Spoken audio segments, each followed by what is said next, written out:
모세가 대답하여 이르되 그러나 그들이 나를 믿지 아니하며 내 말을 듣지 아니하고 이르기를 여호와께서 내게 나타나지 아니하셨다 하리이다. 여호와께서 그에게 이르시되 내 손에 있는 것이 무엇이냐? 그가 이르되 지팡이니이다. 여호와께서 이르시되 그것을 땅에 던지라 하시매 곧 땅에 던지니 그것이 뱀이 된지라. 모세가 뱀 앞에서 피하매 여호와께서 모세에게 이르시되 내 손을 내밀어 그 꼬리를 잡으라. 그가 손을 내밀어 그것을 잡으니 그의 손에서 지팡이가 된지라. 이는 그들에게 그들의 조상의 하나님 곧 아브라함의 하나님, 이삭의 하나님, 야곱의 하나님 여호와가 내게 나타난 줄 믿게 하려 함이라 하시고, 여호와께서 또 그에게 이르시되 내 손을 품에 넣으라 하시매 그가 손을 품에 넣었다가 내어보니 그의 손에 나병이 생겨 눈같이 된지라. 이르시되 내 손을 다시 품에 넣으라 하시매 그가 다시 손을 품에 넣었다가 내어보니 그의 손이 본래의 살대로 되돌아왔더라. 여호와께서 이르시되 만일 그들이 너를 믿지 아니하며 그 처음 표적의 표징을 받지 아니하여도 나중 표정의 표징은 믿으리라. 그들이 이 두 이적을 믿지 아니하며 내 말을 듣지 아니하거든 너는 나일 강물을 조금 떠다가 땅에 부으라. 내가 떠온 나일 강물이 땅에서 피가 되리라. 아멘. 수요일에 새벽기도회 동안에 차량 보원들이 참 수고를 많이 하셨어요. 그렇죠? 네, 그래서 어제 이제 차량 보원들이 야외에 나간다고 그래서 제가 토요일 날은 웬만하면 움직이지 않는데 차량 보원들하고 함께하는 시간을 좀 가졌습니다. 영주를 갔어요. 영주를 갔더니 사과밭이 굉장히 많더라고요. 참 희한하더라고요. 사과나무가 옛날에는 굵고 높이 올라가서 사과가 달리고 그랬는데 얇은 줄기 위에 사과가 달렸는데 그런 나무에 어떻게 그렇게 사과가 많이 달릴 수 있을까? 아주 주렁주렁 탐스럽게 이제 달렸더라고요. 점심도 먹고 그리고 돌아왔습니다. 아, 결실의 계절이 맞구나. 아, 결실의 계절은 그리스도인들에게 감사하는 계절인데 그런 마음을 가지면서 행복한 하루 지냈고요. 다시 한번 차량본들에게 감사를 드립니다. 모든 부서가 다 수고 많고 찬양대도 수고 많고 그렇지만은 새벽에 차량본들이 참 수고를 많이 하셔서 격려하는 그런 시간을 이제 가졌습니다. 그래서 오늘도 감사에 관한 말씀을 좀 나누려고 하는데요. 성경에 수많은 인물들이 나오지 않습니까? 그런데 여러분, 성경에 이제 요셉도 다니엘도 뭐 다윗도 솔로몬도 많은 인물들이 엘리야도 나오는데 그 인물들 중에서 여러분은 어떤 인물을 제일 좋아하시고 어떤 인물이 제일 친숙하게 느껴지십니까? 그 인물 중에서 오늘은 이제 모세에 관해 좀 나누려고 이제 합니다. 그러면 여러분, 모세 그러면 여러분의 머릿속에 어떤 모세가 생각이 나십니까? 많은 사람들이 아마도 강력한 리더십을 가지고 애굽에서 출애굽을 시켜서 광야 생활 인도해서 가나안 복지 직전까지 인도한 위대한 그 지도자 모세, 카리스마를 가진 모세의 모습이 여러분 머릿속에 떠오르실 것입니다. 그런데 저는 조금 달리 이제 생각을 좀 합니다. 그런 위대한 모세의 모습보다는 광야 생활을 하는 정말 그런 모세가 훨씬 더 친숙하게 느껴집니다. 왜냐하면 오늘을 살아가는 나의 모습이, 우리 성도님들의 모습이 어찌 생각하면 이스라엘 백성들 인도해 가는 당당한 모세보다는 도망자가 되어서 미디안 광야에서 절망에 빠져 있는 모세의 모습이 더 가까울 때가 있는 것이 아닌가 하는 생각이 들어서 모세의 광야의 모습이 더욱더 친근하게 다가올 때가 훨씬 더 많습니다. 우리가 아는 것처럼 본래 모세는 이스라엘 백성들이 애굽에서 노예 생활을 할 때 태어나지 않았습니까? 그런데 하나님께 축복하셔서 이스라엘 백성들이 막 노예 생활을 하면서도 막 번성하게 되는 거예요. 그것을 보고 애굽 왕 바로가 위협을 느낍니다. 저들이 저렇게 번성하다가는 우리나라가 위험해지겠다. 그래서 이제 아이들을 줄이고 이스라엘 민족들이 번성하게 하는 것을 줄이는 정책을 쓰는데 그 중에 하나가 무엇이냐 하면 이스라엘 연이 산통이 와서 아이를 출산하면 이제 남자가 태어나면 달강에 던져 죽여라, 여자가 태어나면 살려라, 그런 엄령을 내리지 않습니까? 그때 모세가 태어나게 되었어요. 모세의 부모는 믿음 있는 사람이었기 때문에 하나님 신 자녀, 그래서 숨어서 키우게 되지 않습니까? 그런데 아이가 커가면서 목소리도 커가고 울음소리도 커가니까 도저히 숨겨서 키울 수가 없어서 날강에 이제 띄워보내게 되었고 바로의 공주가 이 모세를 발견하게 되지 않습니까? 그리고 바로의 광야에 40년 동안을 살게 되는데, 이 바로의 왕국에 살면서 나는 애굽 사람이 아니라 내 몸속에서는 이스라엘 사람들의 피가 흐르는 이스라엘 사람이다 라고 하는 것을 알게 이제 됩니다. 그러던 중에 애굽 사람과 이스라엘 사람들이 싸우는 것을 보게 된 모세는 이스라엘 사람들을 도와주려고 하다가 애굽 사람을 쳐서 죽이는 사건이 발생을 하게 되었고, 그 일로 인해서 이제 쫓기는 도망자 신세가 되어버리고 맙니다. 왕자의 신분에서 도망자 신세가 되어버리고 만 것입니다. 그리고 이제 광야로 망명을 하고 도망을 하지 않습니까? 그런데 광야에 나가보니까 몸 하나 눕힐 곳이 없는 처지가 되어버리고 만 것입니다. 그런데 여러분, 참 하나님의 세밀한 손길이 놀라운 것이 무엇인가? 하나님께서 그를 위해서요 광야의 둥지를 예비해 놓으셨다는 것입니다. 시보라라고 하는 여인을 만나게 되었고 그 집에 머무르게 되지 않습니까? 하나님께서 모세가 머물 처소를 예비해 두셨다는 것입니다. 모세가 미처 광야에 도착하기도 전에 하나님께서 미리 광야로 가셔서 모세가 머물 거처를 예비해 놓으셨다는 것입니다. 여러분, 이 모세를 인도하셨던 하나님, 모세를 위해 거처를 예비하셨던 하나님께서 우리보다 앞서가시고 이런 은혜를 주셔서 우리 인생들의 쉴 곳, 여러분들의 쉴 곳을 마련해 주실 줄로 믿습니다. 하나님 우리를 사랑하시는 하나님이시라. 오늘날 이제 십보라가 양들을 물고 우물가에 왔을 때 좀 옷은 남루하게 입었지만 온몸에서 귀티가 흐르는 한 남자가 앉아 있는 것을 이제 발견하게 되고, 모세를 자기의 집으로, 갈 곳이 없는 모세를 자기의 집으로 인도하게 되어서 결혼까지 하게 되지 않습니까? 모세가 십보라에게 자신의 신분과 처지를 언제 고백했는지 알 수 없지만 아마 혼담이 오고 갈 무렵에 이런 이야기 하지 않았겠습니까? 십보라, 당신에게 할 말이 있어. 사실 나는 애굽의 왕자였었어. 십보라가 얼마나 깜짝 놀랐겠습니까? 당시 애굽은 고대 근동지역에서 가장 강한 강대국이었는데 그 강한 강대국의 애굽의 왕자라고 하는 사실이 얼마나 놀랐겠습니까? 그런 왕자가 이렇게 초라한 모습으로 여기까지 왔는가? 그것 또한 놀랄 일이 아니었겠습니까? 모세가 계속 이야기합니다. 그러나 나는 애굽 사람이 아니고 이스라엘 사람이 피가 흐르는 이스라엘 민족입니다. 이스라엘 사람입니다.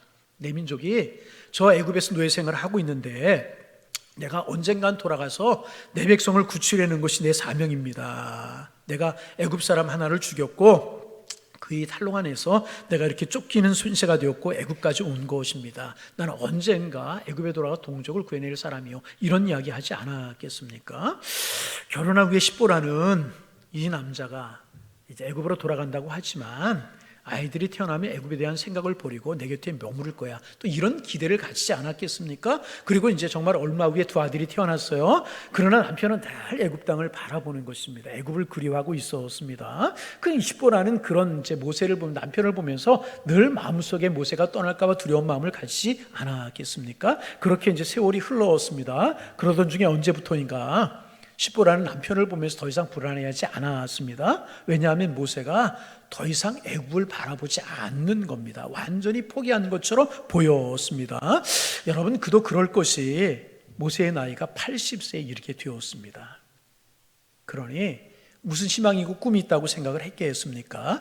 미디안 남자가 되었으니 끝까지 여기에 살아야지. 나이가 80이 된 남자가 무슨 희망이 있겠는가? 십보라가 이런 생각을 하게 되었고, 십보라의 이런 생각은 조금 더 틀리지 않았을 것입니다. 모세는 처음부터 광야 생활이 이렇게 오래될 것이라고 생각하지 않았을 것입니다. 얼마 안 돼서 애굽으로 돌아갈 기회가 생기고 내 백성을 구원할 것이라고 생각을 했다는 것입니다. 그런데 세월이 3년이 흐르고 5년이 흐르고 10년이 흐르면서 점차 희망을 잃어가 버리고 말았습니다. 20년, 30년이 지나자 애굽에 대한 기억조차도 가물가물하며 심해지게 되어버리고 말았습니다. 그는 그런 자신의 모습을 보면서 아마도 서글펐을 것입니다. 내 인생이 이렇게 쓰러져 가는구나, 안타깝지 않았겠습니까? 마치 광야의 떨기나무와 같다고 자신의 인생이 생각이 되었을 것입니다. 아무 쓸모없는 나무, 그렇게 있다가 때가 되면 죽는 나무와 같다고 자기 인생을 생각했었을 것입니다. 아무런 기대도 없었고요, 아무런 기쁨도 없었고요, 아무 흥분도 없고 감사도 없는, 그저 그렇게 세월만 가고 있었다는 것입니다. 여러분, 이제 우리가 다음 주에 우리의 감사를 주님 앞에 드리는 추수감사주의를 지내게 될 텐데, 한번 이런 생각 한번 해보세요. 그런 모세가 광야에서 추수감사주의를 맞이했다면 어떤 생각을 했을까?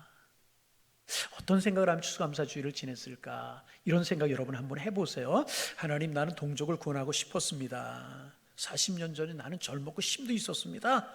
그때 나를 궁궐에 보내셔서 지도자 수업을 받게 하신 하나님의 신비한 섭리에 나는 놀랍고 감사했었습니다. 그런데 지금 내 가슴은 삭막해져 버리고 말았습니다. 아무런 느낌도 없고 감사도 없습니다. 그저 하루하루를 나는 살아갈 뿐입니다. 이 모래바람 속에서 무슨 희망을 내가 발견할 수 있겠습니까? 내 나이 80이 되었습니다. 이렇게 말할지도 모르겠습니다. 여러분, 오늘날에도 그런 마음을 가지고 살아가는 분들이 많이 있잖아요. 감사할 이유를 찾지 못해요. 자신의 처지가 모세와 처지와 다를 바 없이 하루하루 내 인생이 쓰러져 가는구나. 나에게 무슨 꿈이 있고 무슨 소망이 있는가? 나에게 무슨 기대가 있는가? 그런 마음을 가지고 살아가는 분들이 있을 수 있다는 것입니다. 그러면 여러분 한번 생각해 보세요. 정말 모세에게 감사할 이유가 아무것도 없는 것이었겠습니까? 그렇지 않습니다. 왜 그렇지 않습니까? 모세가 머무르고 있었던 그 광야에, 바로 그 자리에 하나님의 은혜가 임했기 때문이라는 것입니다. 여러분, 광야는요 결코 버려진 곳이 아니었었습니다. 광야는 절망한 자들의 자리가 아니라 광야는 은혜의 자리였다는 것입니다. 미디안 광야에 하나님의 은혜가, 그 미디안 광야에 있는 모세에게 하나님의 은혜가 찾아오게 되었다는 것입니다. 여러분, 광야에 은혜가 임했던 그 은혜가 여러분 모두에게, 여러분 가정에, 여러분 생업에, 여러분 자녀들에게 임하실 수 있기를 주님의 이름으로 축원합니다. 그럼 모세에게 임한 은혜는 어떤 것인가? 세 가지만 살펴봅니다. 첫째, 하나님께서는요 모세를 잊지 않고요 기억해 주셨다는 거예요. 사람들이 모세를 다 잊어갔어요. 그를 추격하던 군사들도 모세를 잊었고요, 바로의 왕국에서 모세를 잊었고요, 동족 이스라엘 백성도 모세를 까맣게 잊혀져 가고, 40년이라고 하는 세월이 지났습니다. 다 잊혀져 가고 있었습니다. 그런데 하나님께서만은 그를 잊지 않고 계셨다는 것입니다. 세상 모두가 그를 잊어버렸지만 하나님은 결코 그를 잊어버리지 않았다는 것입니다. 그래서 앞으로 돌아가 출애굽기 3장 1절 2절에 보면, 화면에 말씀이 뜰 텐데요, 조금 좀 줄여서 요약해서 말씀을 드리면, 그 양무리 끌고 호렙산 한편으로 갔을 때 하나님이 모세를 찾아오셨어요. 잊지 않고 모세를 찾아오셨습니다. 그리고 꺼지 않은 떨기나무 가운데 나타나셔서 모세에게 사명을 허락해 주셨습니다. 모두에게 잊혀진 존재처럼 보이는 모세를 하나님이 찾아오셨습니다. 떨기나무 가운데 꺼지 않은 불꽃으로 모세를 찾아오셨습니다. 사람들은 너를 잊어버리고 너를 까맣게 잊어버릴지 모르지만 나는 너를 사랑하는 마음이 이렇게 불타고 있구나. 내가 너를 사랑하는 마음은 꺼지지 않는다. 너를 결단코 잊지 아니한다. 그 마음을 가지고 꺼지지 않은 떨기나무 가운데 모세를 찾아오셨다는 것입니다. 여러분, 인생을 살다 보면 내가 이 세상에서 가장 불행한 사람처럼 느껴질 때가 있어요. 아무도 내 편이 아닌 것처럼 느껴질 때가 있습니다. 세상이 우리를 잊은 것처럼 보여질 때가 있어요. 그러나 여러분, 하나님은 결코 우리를 버리시거나요 우리를 잊으시는 분이 아니신 줄로 믿습니다. 그래서 이사야 선지자가 이렇게 이야기하잖아요. 49장 15절 16절에 보면 이렇게 이야기합니다. 여인이 어찌 그 젖먹는 자식을 잊겠으며 자기 태에서 난 아들을 긍휼히 여기지 않겠느냐. 그들은 혹시 잊을지라 나는 너를 잊지 아니할 것이라. 내가 너를 내 손바닥에 새겼다. 여러분, 젖을 먹이는 어머니가 있어요.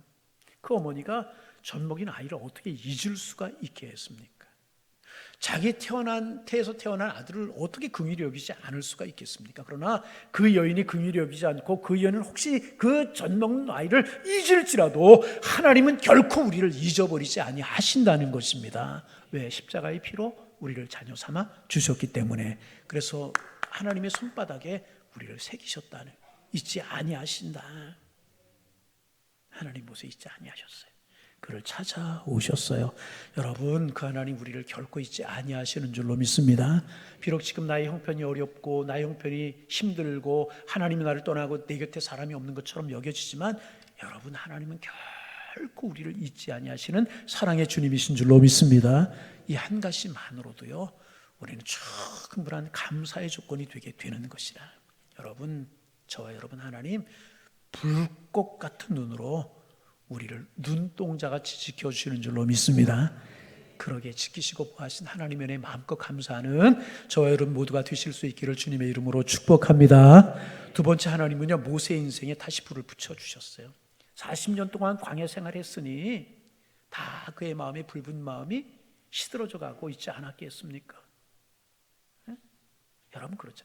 시간이 40년이, 나이가 80이 되었어요. 머리가 흰머리가 되었습니까? 무슨 소망이, 무슨 꿈이 있었겠습니까? 이제 다 낙심하고 있는 그런 상태였었다는 것입니다. 그런데 하나님께서요, 꺼지지 않는 불꽃 가운데 모세를 찾아오셔서요, 모세에게 사명의 불을 붙여주셨다는 것입니다. 그리고 지난 80년보다 앞으로의 삶이 더 빛나고 더 아름다울 것이라고 모세에게 사명을 주셨다는 것입니다. 마치 고목나무에 새로운 싹이 트는 것 같은 그런 은혜를 하나님이 모세에게 베풀어 주셨다는 것입니다. 그래서 그의 인생의 절정은요, 바로 양궁의 40년이 아니라, 광야에 살던 40년이 아니라 그 인생의 절정은 미래에 있다. 그 절정의 때가 이제 막 내게 다가오고 있다. 이 사실을 모세에게 꺼지지 않는 떨기나무 가운데 나타나셔서 말씀해주고 계셨다는 것입니다. 여러분, 떨기나무 가운데 하나님 임재하시는 이상한 것은요, 나무에 불이 붙으면 꺼져야 되는데 그 나무에 불이 붙었는데 꺼지지 않는 것입니다. 세상에 부르는 모든 것을 태우고 재만 남지 않습니까? 그런데 하나님의 불이 붙었는데 꺼지지 않고 있다는 것입니다. 여러분 그렇습니다. 하나님의 불은 성령의 불을 말하는데요, 성령의 불이 우리에게 붙으면은요, 우리의 인생이 다 할 때까지 사라지지 아니하는 것이라. 여러분, 성령의 불을 여러분 마음속에 붙여주시기를 소망합니다. 여러분 마음속에 헐헐 타오르기를 소망합니다. 하나님께서 사명의 열정을 주시고 인생을 살아갈 수 있는 용기를 주시고 이기며 살아갈 수 있는 힘을 주셔서 여러분이 주님 안에서 성령의 불이, 은혜의 불이 헐헐 타오르는 그런 인생을 살아가실 수 있기를 주님의 이름으로 축원합니다. 하나님 우리의 마음속에 불을 붙여주시는 분이십니다. 그러므로 우리는 감사할 수 있어야 될 것이라. 세 번째, 하나님께서는요, 모세에게 아직 다시 시작할 미천이 많이 있다는 사실을 알려주셨습니다. 무슨 이야기인가? 하나님께서 꺼지지 않는 떨기나무 가운데 불꽃으로 나타나셔서 사명을 주셨어요. 이게 모세의 마음을 막 흥분시켰을 거예요. 아, 내가 이제 드디어 나의 때가 왔구나. 그런가 하면 한편으로는요, 깊은 좌절감도 들었을 것입니다. 왜냐하면 그가 설령 애굽으로 간다고 할지라도 40년이라고 하는 시간이 지났어요. 누가 그를 반겨주겠습니까? 누가 그를 맞이해 주겠습니까? 그를 누가 믿어주겠습니까? 염려한 마음이 덜컥 든 거예요. 아, 내가 간들 이 나이에 무엇을 할 수 있을까? 누가 나를 반겨줄 수 있을까? 누가 나를 믿어주지? 이 염려가 들어요. 그게 본문 1절입니다. 모세가 대답하여되 그러나 그들이 나를 믿지 아니하며 내 말을 듣지 아니하고 이르기를 여호와께서 내게 나타나지 아니하셨다 하리이다. 모세를 믿지 않아. 누가 너 이 사명 감당하라고 그랬어? 너 누구야? 이러면서 믿지 아니할 것이라고 하는 생각이 들어서 염려와 근심이 되었다는 것입니다. 여러분, 이런 두려움이 우리에게도 있을 수 있다는 것입니다. 내 노후는 어떻게 하지? 내 자녀들이 앞날은 어떻게 되는 것이고, 내 사업과 내 직장이 앞날은 어떻게 되는 것이지? 경제가 어렵다고 그러는데 노후 준비해 놓은 것도 없는데 내 자녀들, 청년들이 어렵다고 그러는데 이런 염려가 우리에게 있을 수 있다는, 그래서 우리도 모세처럼 두렵고 힘들 수 있다는 것입니다. 아, 경쟁이 치열한 생존 경제 속에서 나는 어떻게 앞을 개척해 나갈 수 있을까? 이렇게 살다가 내 노후는 어떻게 될까? 여러 가지 힘들고 어려운 일들이 우리에게 있을 수 있다는 것입니다. 모세도 그래, 힘들고 어렵다는 것입니다. 그런데 여러분, 이렇게 두려워하고 절망하는 모세에게요, 다시 일어날 수 있는 표적을 보여주셨어요. 두 가지 표적을 보여주셨는데요, 참 놀라운 사실은요, 이것부터 우리가 기억해야 되는데, 두 가지 보여준 이 표적은요, 없는 것을 가지고 해라, 그것이 아니고요, 이미 모세가 가지고 있는 것들로부터 시작하게 하셨다는 거예요. 이게 은혜라는 것입니다. 여러분, 첫째 2절에 보면 모세를 부르신 하나님께서 모세에게 물으세요. 내 손에 있는 것이 무엇이냐, 이렇게 물으세요. 한번 해보실까요? 내 손에 있는 것이 무엇이냐. 모세의 손에 뭐가 들려 있었어요? 지팡이가 들려. 모세는 양을 키우는 목동이기 때문에 양을 인도하는 지팡이가 들려 있었습니다. 여러분, 그 지팡이 한번 생각해 보세요. 백화점 명품관에 산 고급 지팡이였겠습니까? 아니요. 광야에 널려있는 막대기, 그 중에 하나 집어서 조금 손질해서 들고 다니는 막대기였었다. 보잘것없는 막대기였었다는 것입니다.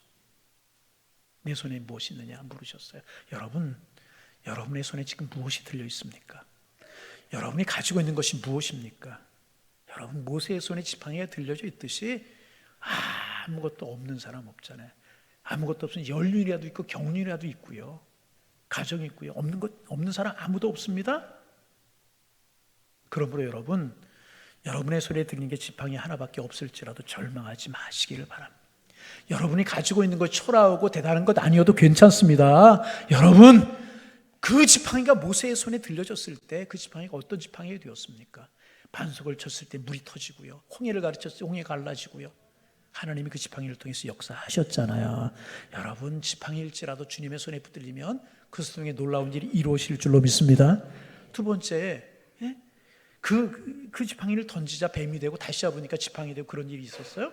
그 다음에 두 번째, 하나님께서 모세에게 말씀하시는데요, 내 손을 가슴에 넣으라는 거예요. 이렇게 다시 빼라는 거예요. 그러자 나병이 돼요. 문둥병이 걸렸어요. 다시 넣었다 빼자 건강해졌어요. 이것은 또 무엇을 이야기하는 것인가, 이런 생각할 수 있습니다. 왜 이렇게 하나님께서 하셨는가? 왜 지팡이 하나 이적으로 충분한데 왜 손을 넣었다 빼라 이거 말씀하셨는가? 여러분, 이 말씀을 보면서 저에게 힘과 용기가 솟아올랐어요. 왠지 아십니까? 이렇게 저는 깨달았어요. 그렇구나. 지팡이조차도 없는 사람을 위한 하나님의 배려이구나. 여러분, 내 손에 무엇이 있느냐 물 때 지팡이조차도 없는 사람 어떻게 하겠습니까? 빈손인 경우에는 어떻게 하겠습니까? 하나님께서요, 지팡이조차 없어도 낙심할 필요가 없다. 너 빈손이어도 괜찮아. 아무것도 없도 괜찮아. 내가 너와 함께하면 그 빈손이라도 기적의 도구로 쓰임받을 수 있는 거야. 가진 것이 아무것도 없을지라도 하나님의 기적의 도구로 너는 쓰임받을 수가 있어. 그 사실을 보여주고, 여러분 손을 들어보세요. 빈손이시죠? 괜찮아요. 하나님이 함께 하시면 그 빈손을 통하여 하나님의 능력이 나타나게 될 줄로 믿습니다. 그래서 9절 마지막, 우리가 읽은 마지막 절에 보면은요, 하나님께서 모세에 그렇잖아요. 백성들이 내 말 믿지 않아? 그러면 나일강에 물을 퍼다 부어, 그렇게 말씀하셔요. 여러분, 나일강 물을 퍼다 부으라고 하려고 하면 뭐가 있어요? 손이 있어야 되지 않습니까? 지팡이만이 아니라 빈손도 하나님 앞에 붙들리면 위대한 도구가 될 수 있다는 것입니다. 여러분, 모세는 그 후에 깨닫지 않았겠습니까? 나는 없는 사람이 아니구나. 감사할 조건이 없는 사람이 아니구나. 하나님의 은혜가 없는 사람이 아니구나. 모든 것이 하나님의 은혜고 감사할 조건이 너무너무 많구나. 내게는 하나님이 함께 하시는구나. 마른 막대기가 능력의 지팡이가 되잖아요. 지휘봉이 되잖아요. 하나님의 역사를 이루시잖아요. 손도 마찬가지잖아요. 그 손 더 이상 무능한 손이 아니잖아요. 한때 그 애굽 사람을 쳐서 죽인 살인자의 손이었지만 이제는 지도자의 손이었고요, 하나님이 함께 하시는 손이었었습니다. 여러분, 그래서 여러분, 이스라엘 백성들이 광야 생활하다가 아말렉이 그 앞길을 가로막고 나서지 않습니까? 전쟁이 벌어졌어요. 근데 모세가 저 산꼭대기로 올라가잖아요. 그 빈손을 하나님 앞에 들어요. 빈손을 하나님 앞에 들고 열심히 기도해. 지쳐 손이 내려와요. 그러면 이스라엘 백성들이 지고요, 손이 올라가면 이스라엘 백성들이 승리하잖아요. 여러분, 빈손이지만 이 빈손 하나님 앞에 들었을 때 하나님이 그 빈손을 통하여서 전쟁에서 이기고 이스라엘 백성들이 인도하는 기적의 도구로 쓰임받게 되었다는 것입니다. 여러분, 여러분의 손이 빈손이십니까? 괜찮아요. 그 손을 하나님을 향하여서 들으시기를 바랍니다. 기도의 손이 되기를 원합니다. 그 손이 찬양의 손이 되기를 원합니다. 그 손이 감사의 손이 되실 수 있기를 주님의 이름으로 축원합니다. 하나님께서 여러분의 그 두 손을 붙드시고 그 두 손에 복의 복을 더하실 줄로 믿습니다. 빈손이기에 더욱더 하나님의 은혜에 충만한 손이 될 수 있다는 것입니다. 없는 것이 아니라 있는 것을 가지고 있어요. 엘리야와 사렙다 과부 이야기 우리 알지 않습니까? 흉년이 들었어요. 엘리야라고 하면 사렙다 과부를 찾아가라고 그래. 가보니까 딱한 여자 있었어요. 가루 한 줌과 기름 한 병이 있는데 이것 먹고 죽으려고, 양식을 구하지 못하면 죽으려고 하는 거예요. 그때 엘리야가 뭐라고 물었어요? 내 집에 그렇게도 없느냐? 그랬어요? 내 집에 있는 것이 무엇입니까? 네, 가루 한 줌과 기름 한 병이 있습니다. 가져오라. 그것을 통해서 역사하시지 않습니까? 그 집에 엘리야를 대접하고 났더니 그 집에 그 흉년이 끝나는 날까지 가루통에 가루가 마르지 아니하고 기름병에 기름이 많이지 않는 그런 은혜를 주셨잖아요. 여러분, 마른 막대기 하나라도 괜찮아요. 빈손이어도 괜찮아요. 하나님 붙드시면 축복의 도구가 될 줄로 믿습니다. 그럼 우리 마지막으로 생각할 게 하나가 있어요. 그렇게 우리가 감사할 것, 빈손이어도 하나님 앞에 감사하는 사람이 되어야 됩니다. 왜 감사해야 되는가? 감사 이유들 중에서 가장 큰 으뜸되는 감사의 조건이 있기 때문에 그렇습니다. 으뜸되는 감사의 조건이 무엇입니까? 하나님이 우리를 구원해 주셨다는 거예요. 십자가의 사랑은 우리를 죄와 사망의 손에서 건져내시고 주님 백성 삼아 주셨다는 거예요. 이것보다 더 큰 은혜가 어디에 있습니까? 여러분, 그러므로 이것보다 더 큰 감사는 없는 것이라. 하나님의 사랑에 감사할 수 있는 우리 모두가 되시기를 주님의 이름으로 축원합니다. 전에 금요기도 시간에도 한번 나눈 것 같은데요. 몇 년 된 것 같아요. TV에서 냉장고를 부탁해라고 하는 프로가 있었어요. 혹시 기억하십니까? 청년들 기억해요? TV만 보니까 맨날 그죠. 이런 프로그램이 있었는데 이런 내용입니다. 출연자들의 집에 냉장고가 있어요. 이제 그날 방송국에 출연한 출연자 집에 냉장고가 있는데 그 냉장고 안에 여러 가지 식자재들이 있는 것입니다. 근데 그 냉장고를 통째로 방송국으로 들고 오는 거예요. 그 열어보니까 이제 유명한 셰프들이 방송국에 기다리고 있다가 이제 냉장고를 열어보니까 출연자들이 집에 있던 냉장고 안에는 여러 가지 식자재들이 있는데 그것을 가지고 즉흥적인 요리를 만들어내는 이제 그런 프로그램이었는데 그 냉장고 안에 들어있는 그 식자재들이 어떤 것인가 하면 인스턴트 식품도 있고 단무지도 있고 야채도 있는데 시간이 이게 언제 산지 모르게 오래되어서 다 버려야 될 것들을 시들어져 버린 그런 것들입니다. 그런가 하면 어떤 것은 이제 돼지고기가 있는데 이게 언제 사다 놓는지 말라 비틀어져 가지고 유통기한이 지나서 폐기 처분을 할 직전에 있는 그런 것들, 그런 것들이 있던 냉장고를 이제 이제 방송국으로 가지고 와서 셰프들이 열어보고 거기에 있는 재료를 가지고 시들어져 버리고 말라버리고 뭐 이런 것들을 가지고 이제 셰프들이 뚝딱뚝딱 해가지고 그 자리에서 요리를 만들어내는데 아주 기가 막힌 요리가 만들어지는 겁니다. 출연자들이 먹어보고 이게 우리 집에 있는 냉장고에 있었던 그 재료를 가지고 만들어낸 거야? 그럼 깜짝 놀라는, 그러니까 요리사들의 그런 솜씨, 셰프들이 그런 음식을 만들어내는 이제 그런 프로가 냉장고를 부탁해라고 하는 그런 프로그램 있지 않았습니까? 근데 이제 그런 생각을 했습니다. 여러분, 모세나 내가 이제 그렇지 않은가 하는 생각을 해보았습니다. 무슨 이야기인가? 죄송합니다. 모세 40년 광야에서 꿈과 희망 다 잃어버렸어요. 유통기간이 지나서 버려야 될 존재처럼 여겨졌던 모세, 하나님의 손에 붙들렸어요. 맛있는 요리가 된 것처럼 민족의 지도자로 하나님이 세우셨다. 저와 여러분 어떻습니까? 죄송하다고 그랬어요? 하나님 앞에 버림받아도 100번 버림받아야 마땅할 그런 죄인이었잖아요. 보잘것없는 존재였었잖아요. 부족하기 그지없는 우리의 인생이었잖아요. 여러분 그렇잖아요. 우리가 우리를 알잖아요. 내가 결심한 거 지키지 못하고 사흘도 못 가고 그러는 내가 우리잖아요. 여러분 그렇잖아요. 그런데 하나님께서는 그렇게 볼품없는 우리의 인생을 마치 멋진 셰프들이, 요리사가 유통기한이 지난 재료들을 끄집어내서 맛있는 요리를 만들듯이 우리 볼품없는 인생들을 부르셔서 하나님의 자녀 삼으셨어요. 매주 말씀으로, 찬양으로, 예배로, 기도로 버무리시고 다듬으시고 버무리시고 다듬으시고, 그래서 우리를 변화시키시고 거듭나게 하시는 은혜가 오늘 우리에게 있기 때문에 여러분과 제가 오늘 이 자리에 있는 것 아니겠습니까? 하나님 우리의 인생을 맛있게 만드시는, 멋지게 만드시는, 아름답게 만드시는 셰프와 같은 분이시라.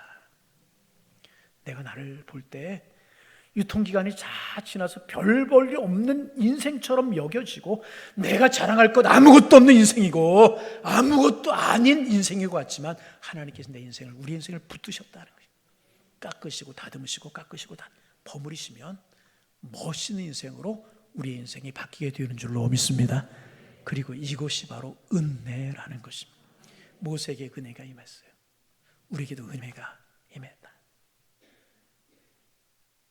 광야의 은혜가 임했습니다. 하나님이 그를 붙드셨어요. 민족의 해방자 모세가 될 수 있었던 거예요. 자격이 있어서 그런 전적인 하나님의 은혜였다. 우리도 마찬가지. 하나님의 은혜로 우리가 되지 않았습니까? 하나님의 은혜로 우리가 하나님 백성 되지 않았습니까? 그러므로 여러분 또 생각해보고 또 생각해보아도요, 우리는 감사하며 살아가야 되는 사람들이라는 것이, 나의 나 된 것 하나님의 은혜. 아멘. 우리에게 천국이 있잖아요. 힘들거리도 하나님 우리를 붙들어 주시잖아요. 삶의 자리에 함께 하시, 여기까지 올 수 있었잖아요. 이제로도 하나님이 함께 하실 줄로 믿습니다. 저는 믿어요. 제 인생, 우리 가정의 인생, 자녀들의 인생, 우리 교회, 이 민족 하나님 책임져 주실 줄로 믿습니다. 왜? 빈손이기에 더욱더 하나님의 은혜가 임했잖아요. 아무것도 없기에 그 손 들고 하나님의 도우심을 구할 때 하나님이 전쟁에서 이기게 해 주셨잖아요. 우리가 이 빈손 들고 주님 앞에 나아가면 하나님이 이 빈손에 가득하게 채워줄 줄로 믿습니다. 모세에게 주셨던 은혜를 우리에게 주실 것이라. 그러기에 성도 여러분, 감사하며 살아가는 우리가 되기를 소망합니다. 같이 한번 해볼까요? 하나님 감사합니다. 한 번만 더, 주님 고맙습니다. 이 거룩한 노래를 우리가 부르면서 우리의 남은 인생을 살아가기를 소망합니다. 평생 우리의 고백이 되기를 소망합니다. 다음 주 추수감사주일, 무엇으로 하나님 앞에 감사하시겠습니까? 이 마음으로 감사주일을 맞이하여서 풍성한 감사를 주님 앞에, 최고의 감사를 주님 앞에, 최고의 감사를 드리는 추수감사주일이 되었으면 좋겠어요. 하나님 고맙습니다. 은혜입니다. 빈손도 축복이라니요. 이 큰 은혜가 어디에 있습니까? 마른 막대기도 하나님 손에 들리니 귀하게 사용한 것처럼 나는 마른 막대기지만 하나님이 사용하실 줄로 믿습니다. 예배 후에 청년들 이렇게 한금상 할 텐데요, 청년들에게도 그런 은혜가 임하게 될 줄로 믿습니다. 하나님 붙들어 쓰시면 아름다운 인자가 되게 되는, 청년들을 위해서 기도해 주시기를 바랍니다. 여러분, 이런 하나님의 은혜에 감격하여서 한 주간을 지내시고 다음 주일날 최고의 감사를 드려 주님 앞에 기쁨이 될 수 있는 우리 모두가 다 되실 수 있기를 주님의 이름으로 축원합니다. 축원합니다. 하나님, 큰 감사를 돌려드리는 저희가 되게 주님 인도하여 주옵소서. 빈손일지라도 마른 막대기 같을지라도 주님의 손에 들리면 존귀하게 쓰임받는 법인데 우리의 모습이 마른 막대기 같습니다. 빈손과 같습니다. 그러게 두 손을 높이 들어 주님을 바라보고 주님의 도우심을 구합니다. 주님 은혜로 함께하여 주옵소서. 한 주간 동안 이런 마음으로 지내 다음 주 추수감사주일이 정말 기쁘며 감격이요 감사의 추수감사주일이 될 수 있도록 하나님 축복하여 주옵소서. 예수님의 이름으로 기도하옵나이다. 아멘.